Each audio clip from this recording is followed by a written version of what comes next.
Hello guys, कैसे हैं आप लोग। सभी को नमस्ते प्रणाम।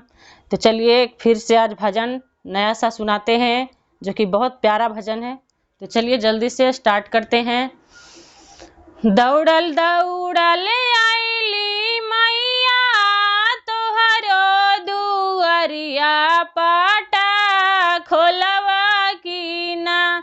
दौड़ल दौड़ल आइली मैया तोहरो दुआरिया पाटा खोलवा की ना। आइल बानी तोहरो चरनिया चरनिया छुए देबा की ना। आइल बानी तोहरो चरनिया चरनिया छुए देबा की ना। गंगा जी के पनिया मैया मछली के जूठा पूजा लेबा की ना। गंगा जी के पनिया मैया मछली के जूठा पूजा लेबा की ना।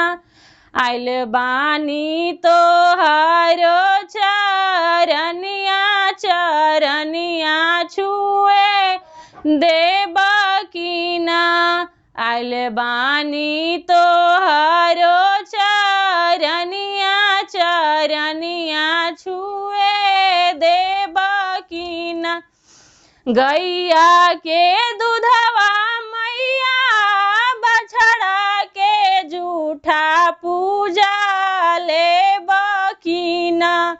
गैया के दूधवा मैया बछड़ा के जूठा पूजा लेबा की ना। आइल बानी तोहरो चरनिया चरनिया छुए देबा की ना। आइल बानी तोहरो चरनिया चरनिया छुए देबा की ना। थैंक यू दोस्तों। वीडियो अच्छा लगा हो, गीत अच्छा लगा हो तो लाइक कीजिएगा, सब्सक्राइब कीजिएगा और चैनल पर नए होंगे जल्दी से सब्सक्राइब कर दीजिएगा। Bye by.